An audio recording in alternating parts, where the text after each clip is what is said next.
Okay, Leanne, continuing here, I want to get into this interview that's coming up tonight, 7 o'clock Central, InfoWars Nightly News, because I was aware of this. I was familiar of these problems and people that have spoken out and been critical. But think about it. They always make it like, hey, be open, be free. They know how classically liberal the West is. We're the place that women got the right to vote. We're the place where slavery got ended first. But because of that, there's this artificial idea that we're the bad guys. Well, then they push, hey, if a man wants to be a woman or a woman wants to be a man, maybe their brain's biologically like that, whatever, they should be allowed to have that. People are like, okay. Then it's pay for the sex change with taxpayer money all over the country. Billions a year. It's insane. Now they're wanting body modifications. People think they're the devil or whatever, you know, have taxpayers pay for that. Literally, this is getting insane. And it's designed to break down culture and society. But think about children now in No Child Left Behind, as young as 3, are having the government and the state read them books and talk to them about other genders. You don't have to be a boy. You don't have to be a girl. You were being oppressed because you were born into that biology. You know, if a great white shark's born a male, then he's being discriminated against, or she is. This is like aliens attacking our species. And I'm not saying that's what it is, but it might as well be a movie where they're ending humanity as we know it, and they go into young people, sometimes young children. I see now young children getting sex changes, quote, you know, if they decide, even above their parents' consent, just like abortion or just like vaccines in California. Oh, your 12-year-old wants to be vaccinated? Consents at 12, even if the parents say no. This is the state coming in like pervs, like night crawlers, like guys coming through your daughter or son's window and kidnapping them. And they're doing it out in the open in the name of love and openness. It's so crazy.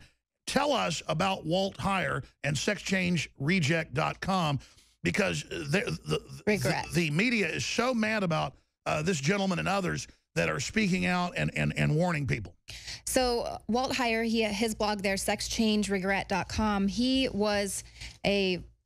he calls himself a transgendered at 4 years old. He was encouraged by his grandmother to wear this purple chiffon dress. And, you know, maybe he was an effeminate young boy. I mean, you hear stories about that all the time of, you know, little boys that want to play with dolls or wear dresses or whatever. I mean, it's really not that uncommon. However, the only way that he would receive love, attention, and affection was when he would don this purple dress. And then his mom, and it was like their little secret, and he wouldn't tell his family about it. And then he went on home, and then they found out, and it was this big thing that it became this big shameful episode, and then he went on to be molested by a family member. So just all this trauma, and it really affected him as a young boy. And he carried this with him. So then when he was about 38, he went to a gender psychologist who was an LGBT activist and just basically said, oh, yes, I've seen this before. You need gender change surgery, and then you'll be fixed. And so just gave him that and lived for, you know, 7 years as a woman and tried to commit suicide, and was just, because his underlying issues weren't dealt with. And then he went to an actual psychologist who said, actually, you have a dissociative disorder because you created a whole other identity for yourself to be able to survive with all this trauma that happened to you. And by the way, that's real psychology. That's one of the worst things you can get, is a dissociative disorder. Children that are abused and traumatized will create fantasy land, la-la land characters. And if you can't get them out of that character, they are fried for life. And I'm really impressed with the research you've done on this and this angle. I hope you'll stay on this beat, Leanne, and do more stories on this, because I have studied this. I've looked at it. I've seen the statistics, and they make it about we hate people that have different sexual proclivity. And look, back to the Romans, whatever. I know there's always been some men that are attracted to men. Historically and statistically, it's way higher women attracted to women. We think that's biologically because men would be gone for a long time, and then women would get together sometimes when the men came back. In almost every anthropology study, it shifts back to men and women. And I'm telling you, anthropology, folks, sociology, culture, real stuff here. The point is, I don't hate anybody. Quite frankly, I mean, it's the 21st century. I get what's going on. I'm a guy that's been around. I've seen a lot of stuff. They try to sell it like, ooh, I'm just a bigot and I hate them. Give me a break. Most of these people are grandstanding in a cultural takeover. It's funded by the government and the media to confuse everything, to get everybody fighting with each other. But a large percentage of, quote, gay men were grabbed by an older man when they were 10, 11, 12 years old and pedophiled. Just like Hastert and all the rest of it. And there's guilds of these people that promote themselves into government. Hastert was promoted by a bunch of Republican establishment people when he was the wrestling coach because he was in on the club. You know, the FBI goes in and covers up Penn State. This is a real club of aberrant, weird men. It's a lot worse with men than women. It's just the criminology that are targeting young boys for rape. Men, quite frankly, from the statistics, are way more often raped than women. Yeah. And those are the numbers. I'm glad you're doing the figure media reports on this. Now, girls get raped, too, by the uncle, the guy next door. They're embarrassed. They don't say anything about it, too. But the point is, it's pedophilia. And so what this really is the mainlining of pedophilia. There are some people that you could say are naturally gay or whatever. There are people that are chemically whatever. The chemicals in the water, fine. There's a wide spectrum. But at the heart of the push is to break up families and society using guilds of pedophiles that have, and then exactly, there's all these weird cultures of grandmas in criminology and older women who also then either want to have sex with little boys or they want to make them dress like women. And I read about this. I see it all the time. I know people. I mean, I know a lady whose husband, I've known her for years. They had to break up after they were married 4 or 5 years because he had to admit that his grandmother raped him. And then even after he grew up and moved out, she had a doll. These people were rich. Had a doll under the bed of him she'd have sex with. So there's a lot of whacked out people, folks, who want to come into society, want to take over, and want access to your kids. The UN has NAMBLA as an official member officially of the UN and is trying to legalize it. Judges from New York to London to Sydney, Australia have come out and said, lower the age down to 12. Well, next it's going to be 10. And here's the deal. Keep your hands off my son and my daughters. And you know, they're innocent, they're young, they're going to have their own life. They're going to have experiences with their peers that are normal and natural. Separately, though, there are tens of thousands, that's conservative charges a year in the U.S., of an 18-year-old woman with a 17-year or 16-year-old boyfriend. Totally natural, totally normal. Vice versa. 18-year-old guy with a 16, 17-year-old girlfriend. That she saw him as the quarterback when she was a freshman. Now she's a senior. He's in his first year of college. They meet up. They've known each other for years. They, you know, boom, they get in love. And then he'll be a sex offender and they get married and have kids. There are tens of thousands of people married to their sex offender husband or wife. No. Because there's all these arbitrary labels on everything. Exactly. Well, they persecute, just like people's kids die of vaccines and they say shaken baby. They know full well the vaccine killed them. Same thing. You're 18 dating a 17-year-old, they put you in jail or label you as a sex offender, but then Hastert can be screwing little boys. Right, and completely overlooked. And that's the thing that, the reason why... I know I'm ranting. This just really makes me mad, Leanne. It makes me mad as well, and this is why I wanted to get Walt on. He had a story talking about how it's time for the LGB to remove the T from their name because gay men are always associated with these transgender men, and they're completely... It's not the same thing. And he's talking about how this is a psychological issue that... You cannot change your gender, and it doesn't matter if you get a sex change. Deep down inside, you know you're still the sex that you were born. But chemicals can affect areas in the brain to make women attracted to women and men attracted to men. That's a fact, and they are putting that out there. It's been around forever. Okay, so this whole gender identity, this gender dysphoria. Well, it's like two male dogs will start going after each other. But they can't. Yeah, it is. But they can't if your parents don't usher you into reality at some point. Like, this is who you are. Then you're just going to be living in this delusional state. Well, let's just say it. If you don't find Dad's Playboy books when you're 12, and instead some perv at the school teaches you you're a woman, you're going to end up missing out on family and everything else. And I'm not saying give your kids Playboy books. It's a figure of speech. The point is, are you going to find some Playboy books at the deer camp? Or are you going to have some guy when you're 12 pick you up at school and take you to a barn? Well, the thing that makes me so upset about it is that they are giving gender reassignment surgery in Oregon without parental consent. And in Oregon, if you're 12, 15 years old, you can't even go to an R-rated movie. You can't buy cigarettes. You can't. My children to go to the planetarium, I have to sign a form. Yeah, and so he has done so much research because obviously he's been severely affected. But say that again. They're doing sex changes all over the world on little kids. Right. Because they say they think they're a girl and get convinced by a bunch of pervs. Without parental consent. And so it's like the race to be the most progressive. And this whole gender dysphoria, gender identity, it's still very new. We're still researching it and trying to understand what's going on here.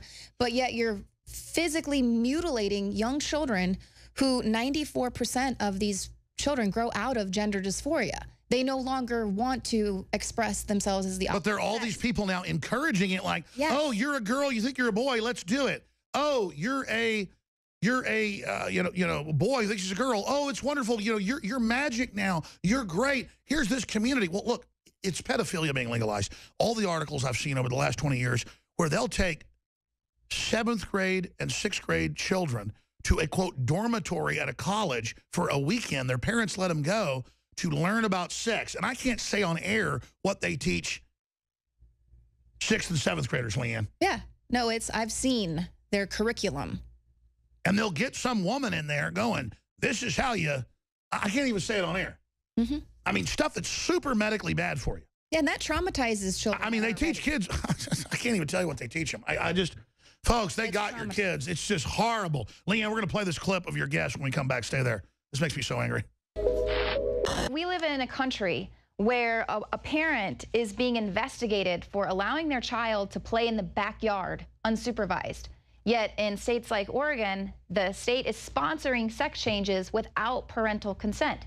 And so you're so concerned because perhaps there are some underlying psychological issues that aren't even being dealt with because a gender psychologist is just going to say, oh, I know what this is. You need to start taking hormone blockers, and then we're going to give you a sex change, and you'll be fixed.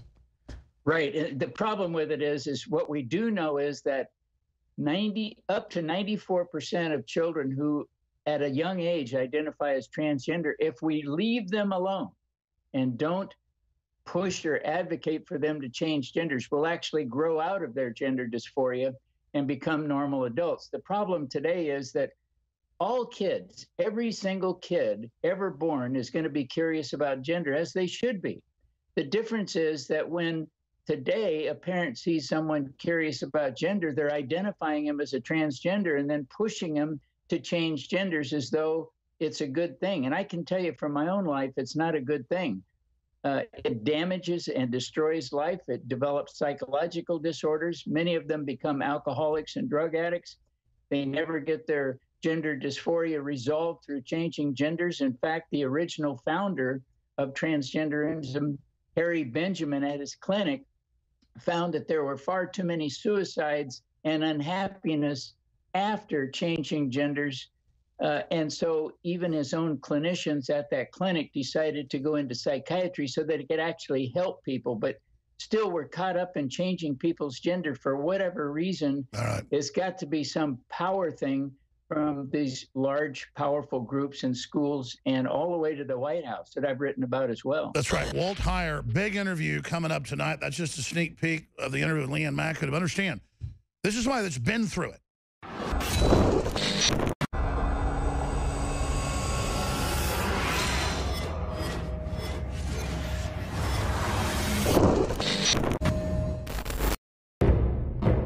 Thousands of years ago, there was a basic form of chivalry. Our ancestors would hear the drums of war, giving the warriors of the tribe a chance to organize and prepare a defense. 60 years ago, when foreign air forces were approaching filled with bombs, they had drums of their own, air raid sirens. But in the 21st century, there are silent weapons for quiet war. Pathogens added to the food and water, and to the lining of plastics that destroy our vitality, turn off our hormones, and accelerate our journey towards death. I personally counter this onslaught with Anthroplex. Anthroplex is designed with known organic concentrated herbs to create the basic foundation to normal metabolic activity inside the human body. Discover why Anthroplex is turning so many heads today. It's time for us to take our bodies back into our own hands, and it starts at InfoWarsLife.com with Anthroplex. June 13th, 2012. My daughter Kelleen's down in Florida by my mother. I guess that's good. Kind of mixed feelings about that. It's good because it's nice that she can meet my mother and spend time with my mother. My sister, I guess that's okay too. It's a little frustrating because I really, I've always really wanted to be part of her life. I remember when her mother and I were early in the divorce process, and we got into fights a lot, just like everybody does. But we were living at her parents' house most of the time, so when we got in a fight, she would make me leave. And one of the fights we got into, she looked at me and she said that I would never see my daughter again. And I guess I didn't believe that, but it was true. I didn't think that was possible. I didn't think she could do that to me, but she did. I fought hard for 2 years to be part of my daughter's life during the divorce until I finally was awarded joint custody. Made a deal with the lawyers. I thought everything would be great. Well, I mean, not great. I mean, divorce sucks, but I thought that I would at least be part of my daughter's life, that we'd have some sort of joint arrangement based on the joint custody. And then I found out what the truth of the situation was. They set the child support and they made it 20% of my pay, plus $100 a week in daycare that she was never in, plus medical. The total for those expenses, the 20% plus the $100 plus the, I don't know, I think it was like $400 a month for the health care. So it was like $200 in expenses a month plus 20% of the paycheck. Actually, it turned out to be more than my paycheck. When I got my pay stub, it said $0, and I actually had no way to pay for gas for my car. I had no way to get food. And I was living at my father's house at the time, but he wasn't there a lot. So there was no real way to support myself. It wasn't possible. I definitely went off the deep end. Never really recovered. But it wasn't my ex-wife that I was angry with. It was the civil system that could allow this to happen. My daughter wasn't just taken from me. I was attacked. My life was at stake. I was threatened with imprisonment. My ex-wife's parents said that if I asked to see my daughter, they would have me arrested because I couldn't afford to pay the child support. And eventually they said that if I gave her up for adoption to my ex-wife's new husband, that they would leave me alone. They would let me survive. I was unable to hold a job or make any money up until that time because if I tried to get a job or make any money, my pay would be $0. So there was no way to make a living. So I did end up homeless for a time. I had nowhere to go. Spent a lot of time sleeping in my car. Eventually my car got repoed. So they told me that I had to give her up for adoption. It was my only way out. I did. I didn't want to. And at that point I was able to move on with my life. I was able to become very successful. But it still stabs me in the stomach every day that I lost my daughter. That my daughter doesn't know me. And I'm a very flawed individual in many ways. I'm definitely not a role model. I'm not sure if a lot of it had to do with the divorce and what I went through that made me more flawed, or if the fact that I'm a flawed individual, justifies that my daughter doesn't know me. Being that I'm an atheist, I think that a lot of Christians would feel that it's justified because I would influence my daughter not to follow the church. They disagree with it. That was one of the reasons that they didn't want my influence near my daughter. So, depending on your point of view, it's justified, if not even the right thing to do from their point of view. And I get that, but that's when the civil system is supposed to help. That's when America and the justice system and all this stuff is supposed to step in and say, you can't do that to somebody. You can't take somebody's child away because, you know, they're a little nuts, or they, you know, they don't believe in God. You know, you can't just, you know, disallow connection and force them to give their child for adoption. That's just not the way America is supposed to work. That's not why my forefathers came here to this country. That's not the kind of tyranny that should be allowed. Arresting people and throwing them in jail for inability to pay child support is no different than those prisons that they used to have in the old days, the debtor prisons. Doesn't make any sense. Paying people for divorcing their spouses is wrong. Child support is wrong in general. I think it's right to contribute to a child in the case when marriage doesn't work out, but forcing people to pay, taking it out of their paycheck, and rewarding people for divorce, that I think is wrong. It's complicated, obviously, but I'm frustrated. And I love my daughter, Colleen, and I love my daughter, Gianna, but the fact is that it's tough because she's been away my whole life, and you know, I met her once, and she hasn't really wanted a lot to do with me. I don't really like my dad much, so I get it, but I don't know. Still angry. Still really angry. And I wish there was something that I could do, you know, to fix the system, you know, to bring democracy back. I blame not just democracy. I blame sort of the socialist mentality of forcing people to share. The whole left wing for this idea that it's a good idea to rob people of their paychecks and redistribute their wealth to their ex-spouses. I don't like it. I don't agree with it.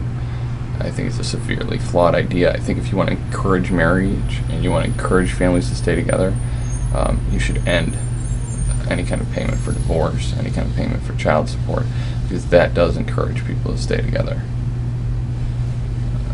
At least it doesn't give them the monetary reason to divorce.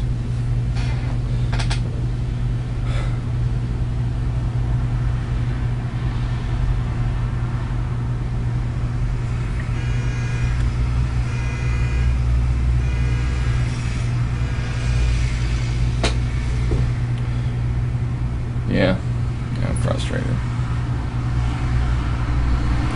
My daughter's 13 now, growing up.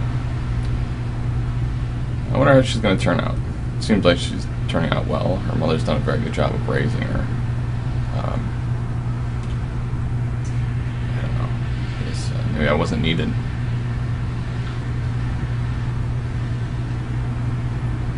But I definitely wanted to be there. And I swear I did everything I could to be there. It was never my choice not to be. My daughter was taken from me.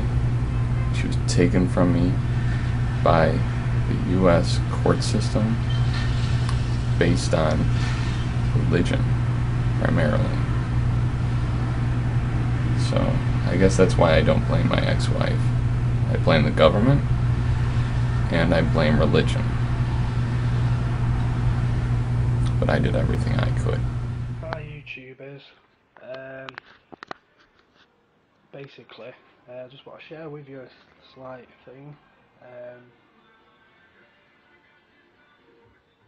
I've just received a letter from the Child Support Agency,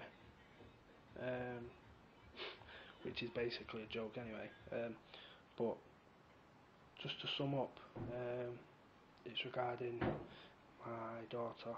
Her mother's been difficult. I've had to take her to solicitors and get solicitors involved and all that. So she's decided to get this good little agency involved, which is solely a company anyway, run for profit, not interested in the rights of the parents, the rights for the child, solely there to make money. It is a registered company. I have the company number. But yeah, they've just sent me this today. I've not even bothered opening it. I've just covered my address just for my protection, really. Obviously, I don't know who will watch these videos. But basically, I'm just going to try something out. It's basically, it is a CSA letter. That's the address. But yeah, basically, I've just written on it, no contract, because all the information in there is requiring me to provide my information, which they will use against me if I do not consent after I have consented. So really, this is just an invitation for details which they can use against me in court. So I'm not even going to let it go that far. Basically, I've written on it, statute laws are only given the force of law when consented by the governed, which is true, fact, because the only way they can enforce these is under the Child Protection Act and the Child Support Act of 91, which is an act, it's not a law. It's made up of statutes, Parliament statutes. Basically, no contract, return to sender, I do not consent, lawful rebellion, no company has jurisdiction over any human being, as it is addressed to a Mr. anyway, which is a title, a legal fiction, not a human being. No contract, exclamation mark, return to sender, I do not accept any notice, offer or correspondence from company number UC 5319124, which is the company number of the CSA, Child Support Agency, in brackets, run for profit. On the next one under that, it's I'm not obliged to share any info with your company. Any further letters, phone calls, etc. will be treated as harassment. So basically, we'll just see how it goes from there. And I'll keep you updated. Sorry about the quality because it is on my phone. I'm in the process of getting an actual camera. So yeah, I'll keep you posted, let you know what happens. Thanks. Hotel. I am the Ahmed Osiris, the God of Law. We are www.deceptionstalkers.com, and thank you for tuning in for this short little infomercial about the unconstitutional acts of the Child Support Agency and the state. Now, as you all know, accordingly, slavery was abolished in the United States, shall we say, all right, by the 13th Amendment, all right, supposedly. However, today what we're going to talk about is a very fundamental deprivation of rights under color of law. All right. Today what we're going to talk about is involuntary servitude. All right. And involuntary servitude, if you look in the average state constitution in the United States, in the Republic of the United States Constitution, it's under Article 13. Every state constitution is different. However, they all read the same. Involuntary servitude. There shall be no involuntary servitude within the state except as punishment for a crime. All right. A crime means that there was a victim. All right. That was whose rights you violated somehow, some way. All right. There is no constitutional guarantee no constitutional provision that guarantees anybody the right to receive child support. So not paying it is not a crime. All right. Involuntary servitude or involuntary slavery is a legal and constitutional term for a man laboring against that man's will to benefit another and under some form of coercion other than the worker's financial needs.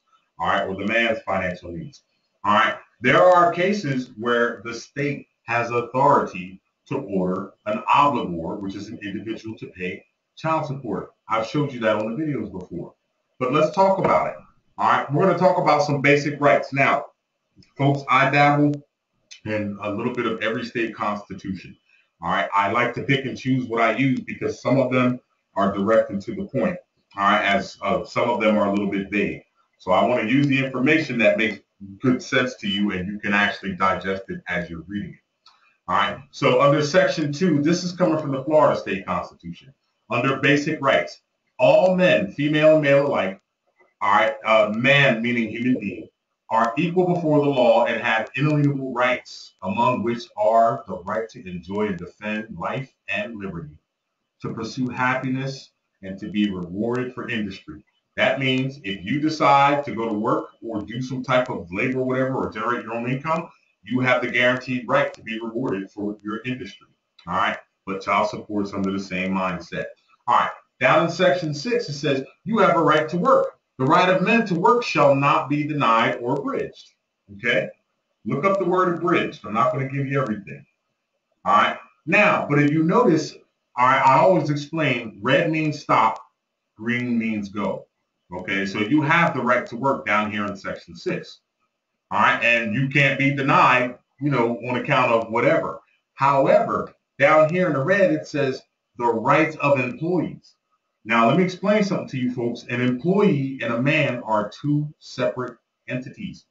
An employee's rights do not come from the Constitution. They come from Title 42 of the United States Codes called Employee Rights. Okay? Public employees shall not have the right to strike. What is a public employee? That is a government employee. All right? That's what public means, government. So here it is. A man has a right to work, but now down in the red, it says the right of employees. And then it says public employees shall not have the right to strike. All right, so as a public employees, you have no rights. Okay? Yes, you have a right to work as a man. All right, but however, what you're going to do is when you get a job, you become an employee of that corporation, whoever hired you. An employee is not a human being. It is a person. An employee does not have rights. It does not have the same rights. Yes, there are certain rights that, come with it, discrimination, sexual harassment, little shit like that. But they are not the same rights that are afforded a man within the Constitution. Okay? This is how the child support actually slips its little Mickey in. All right. However, we're reading from down in this section here, it says 365. All right, this is coming from the Personal Responsibility Work Opportunity Budget Reconciliation Act. All right, this is child support law. This is Title 42 of the United States Code, subsection 666. All the evil shit that they're doing to you is in here. This is the law that they wrote. It says work requirement for persons owing past due child support. Number one, who is the legal obligor or legal statutory person to pay child support, an obligor or non-custodial pay rent, or a legal father. All right, so procedures to ensure that persons owing past due child support work. Now, don't forget, you have a right to work. You have a right not to work. Okay, nobody can force you to get a job. However, according to the federal law, they can. However, they're not forcing you to get a job. Remember, this is for individuals who owe past due child support. Who is the individual that owes child support? The obligor non-custodial pay rent. All right. So what they give is the state has authority in any case in which an individual owes past due child support to issue an order or to request that a court or an administrative process issue an order that requires the individual who is subject to such a plan to participate in such work activities as defined in Section 407D as the court or at the option of the state agency administering the state program under the part deems appropriate, which is Title 4D.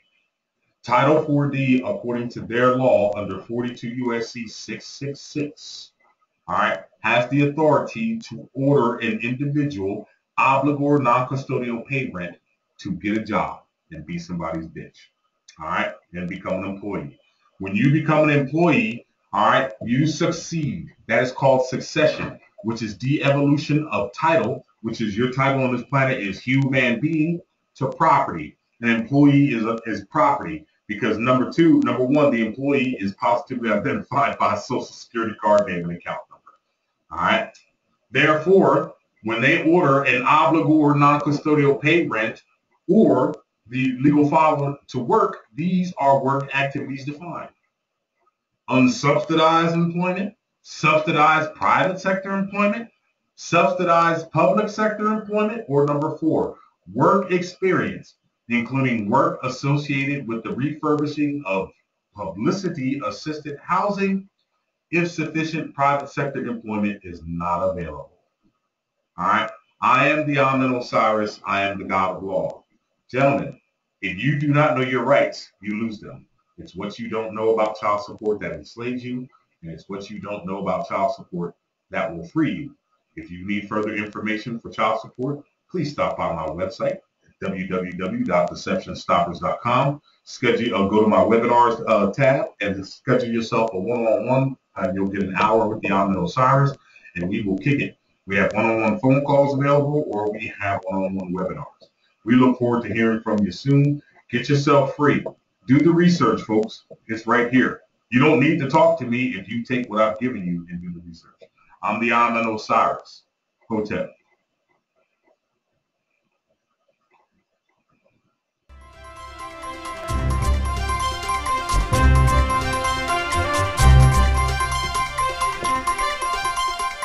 Hi, my name is Gary Williams, and I'm here to give you some important information about what happens in child support hearings, and then later on, explain a little about the Child Support Agency and its role.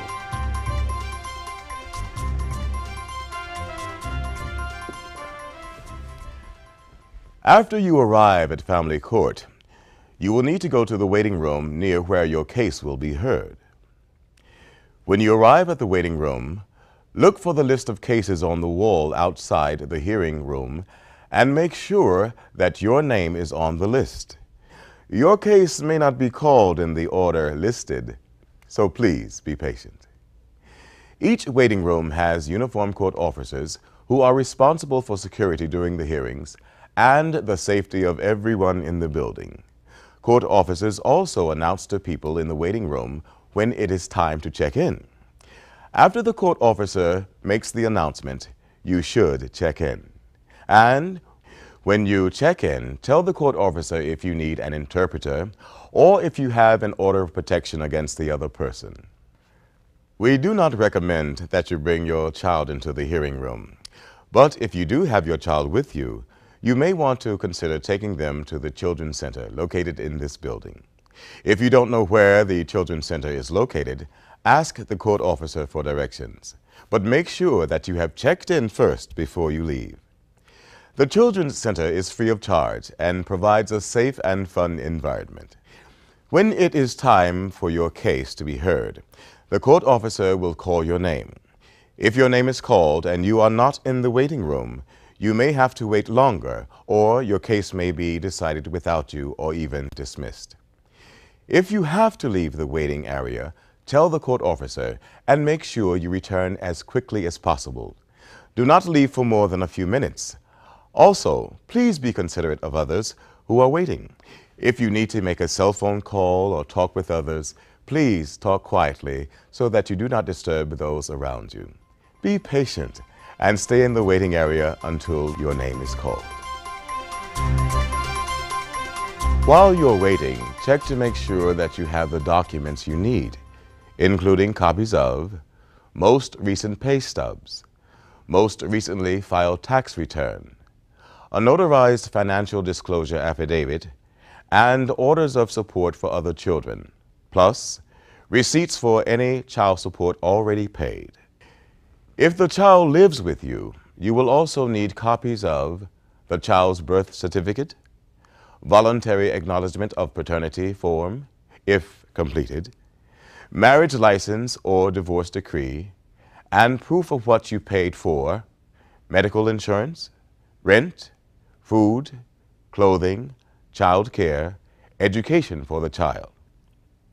If you filed the petition, you should also have your completed affidavit of service form with you to show the support magistrate. If you don't have some of these documents, you should tell the support magistrate which documents you don't have when you get into your hearing. So let's review the other people who will be at your hearing.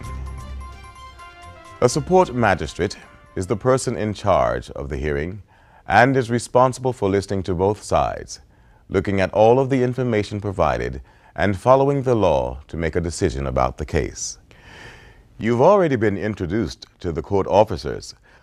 A clerk sits near the support magistrate to prepare the paperwork for the court order and also to tape record the hearing.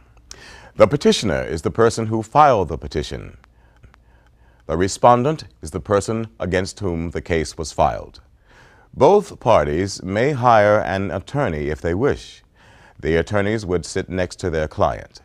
If the child in the case is receiving public assistance, The petition is filed by the Department of Social Services, also referred to as DSS. In public assistance cases, DSS always has an attorney present. This attorney represents DSS, not the custodial parent.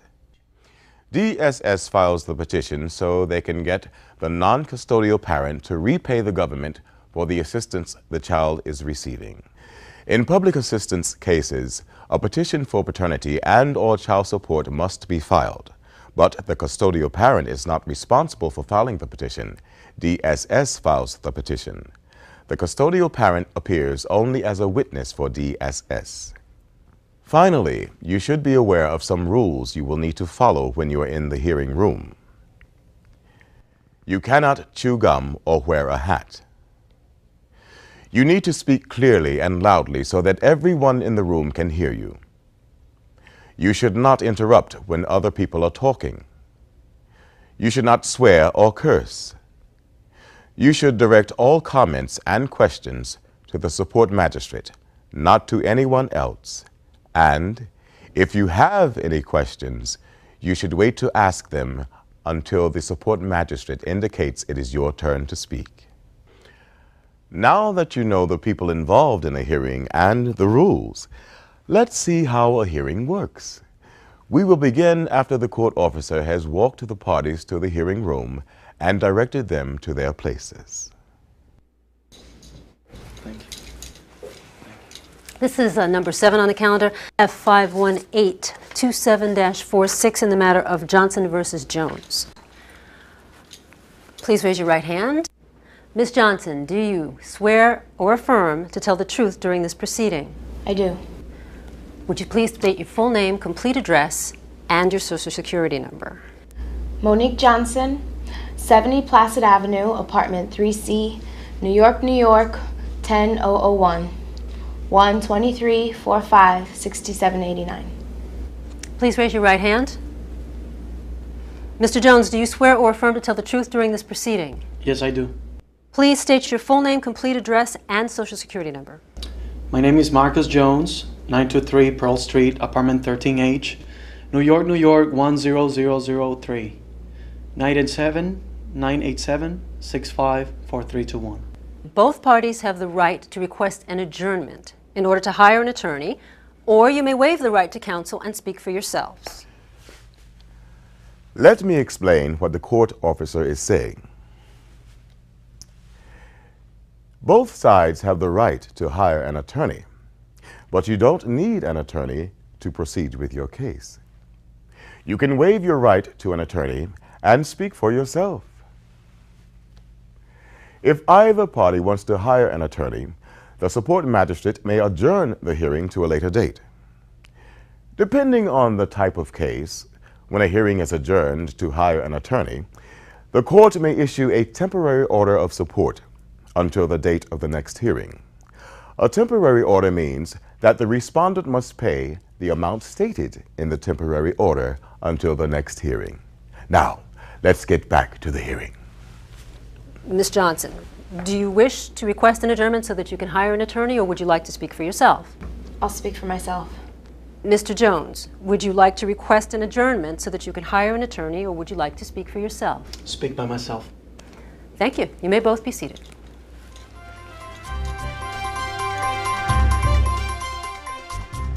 A support magistrate can hear 4 types of petitions. The first type, a paternity petition, seeks to establish the legal father of the child when a child was born to parents who were not married to each other. It is very important to tell the support magistrate if the mother was married to anyone at the time the child was born. Either party may request DNA testing at the paternity hearing, or the man may choose to admit that he is the father. Depending on a variety of factors, the court may issue an order for the parties to appear at an approved lab and submit a DNA sample. If the request for DNA testing is granted, the case will be adjourned. After the DNA test is complete, the parties return to court, where the support magistrate reviews the findings of the DNA test. If the court finds that the DNA test indicates that the man is not the father, then the paternity petition is dismissed.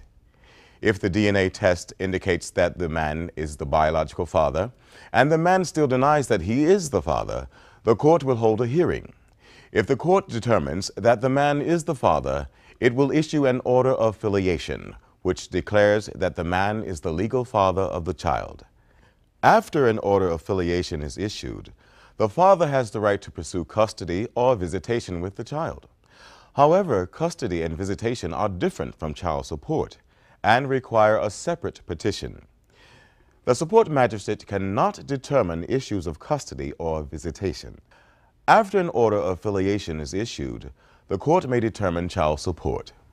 The second type of petition is a support petition, which seeks to establish an amount of money that the non-custodial parent will need to pay until the child turns 21 or becomes emancipated.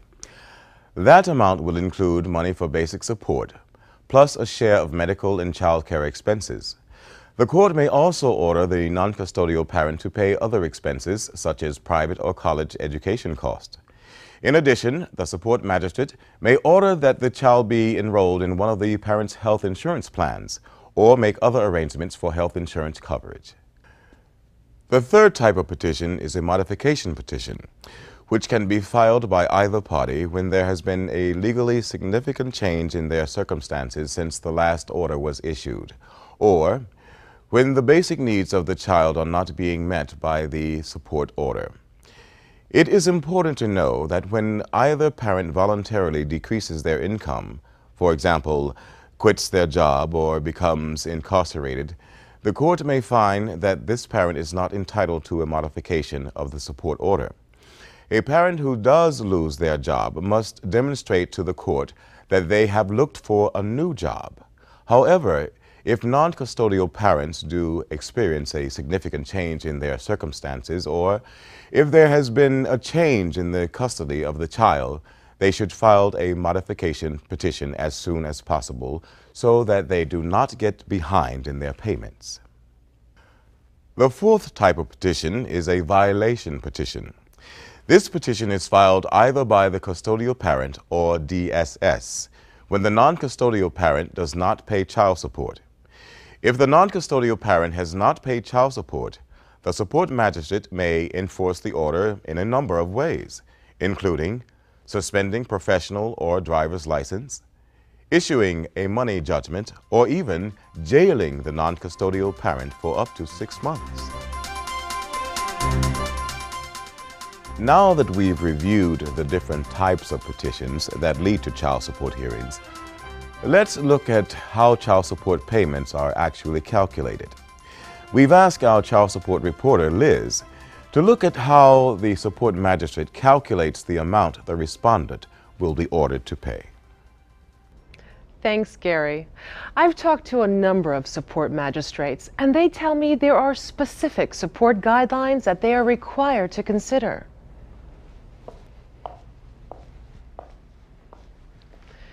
To calculate the amount of money the non-custodial parent will be ordered to pay, the support magistrate would look at a number of things, including the number of children involved in the case, both parents' incomes, whether the child is covered under one of the parent's medical insurance plans, and whether there are other costs for the child, such as childcare, education, and medical costs not covered by health insurance. The support magistrate uses the support guidelines to determine the amount the non-custodial parent will pay for basic support. The support guidelines set a percentage of the non-custodial parent's income to be paid for basic support. The percentages vary depending on the number of children for which support is being requested.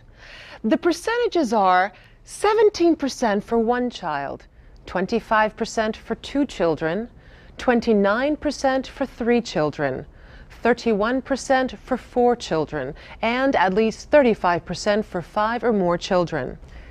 In addition to the amount based on the guidelines, both parents may be ordered, based on their incomes, to share the cost of expenses related to childcare, educational, and unreimbursed medical expenses.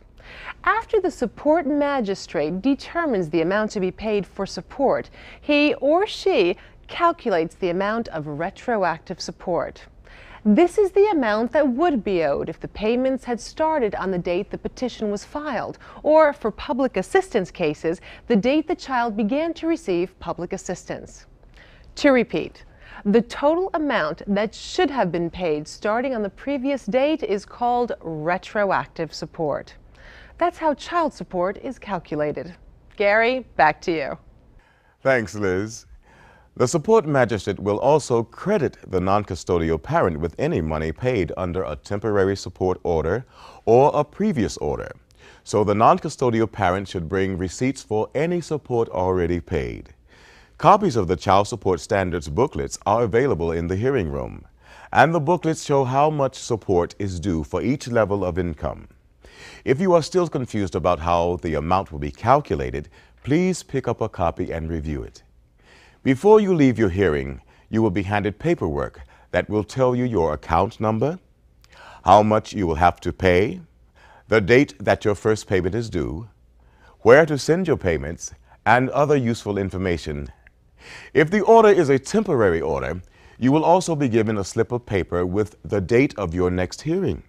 Be sure to return to court on that date, or the case can be decided without you. Keep all the information you receive at your hearing. Read your court order carefully to make sure that you do not violate the order.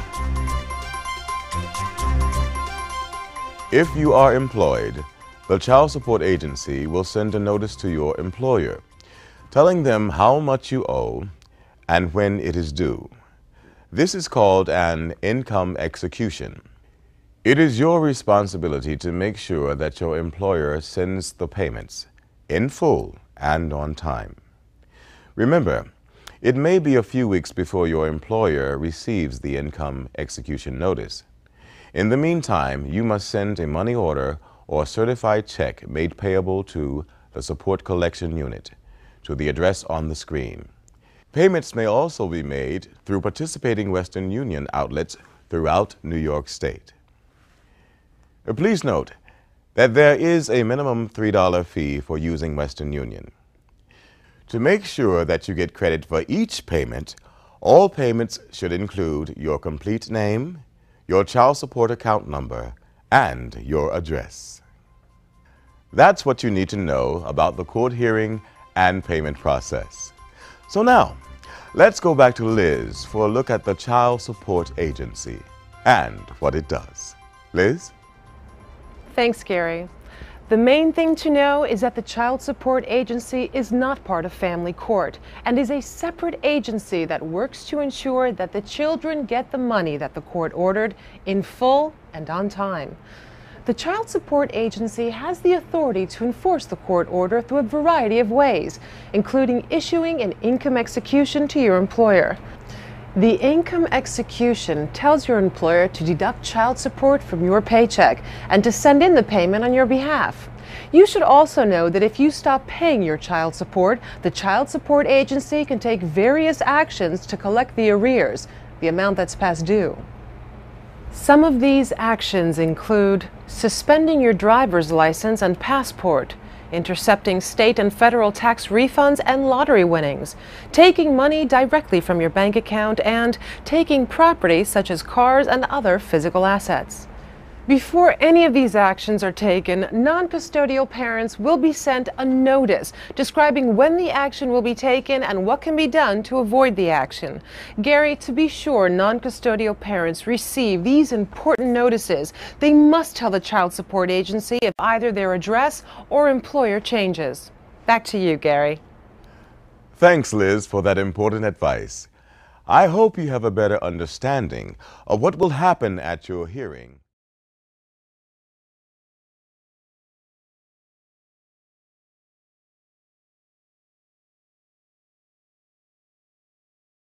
One morning show on all of cable news.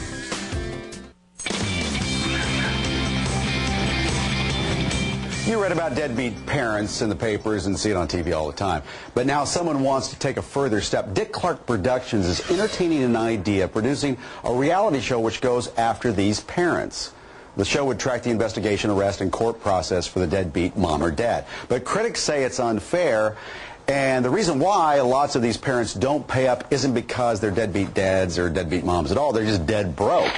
Richard Farr is the founder of Kids Rights Radio and the station's on-air commentator. And Richard, thank you for being with us. Hello, thank you very much. You know, I describe this as America's most wanted kind of for deadbeat dads and moms. Is that accurate? That's the way that they wanted to portray the program, and from all of our understandings from the initial discussions with the production company, that's the way that they would like to take it. What's it going to be called, Deadbeat? There hasn't been an absolute name yet, and right now they're at the process of working on a sales tape for the program, so this is stopping something that could bring upon damaging stereotypes and humiliating people way before it ever gets into actual production. Oh, really? You think that it could be stereotypical? Because I guess you're saying that non-custodial parents, they're not all deadbeats. Some of them just don't have money. Well, that's correct. And then also there's tremendous errors within the child support enforcement system, as well as that there's a lot of money that is in the child support enforcement system, and that's not getting to the children at all. Okay, we have a question in the audience for you, Richard. Sure. Actually, two questions. First of all, if they're not making payments to support their own kids, they're not really dads or moms. Okay. Secondly, if they don't have any money, there are many other things they can do to help their kids out. Well, have you found that out, Richard? If they don't have the money, how do they help? There's a lot of parents that work very hard just to be able to be involved in a child's life. The court seems to have an opinion and an attitude to route parents out of the lives of children once you become a non-custodial parent. Yeah.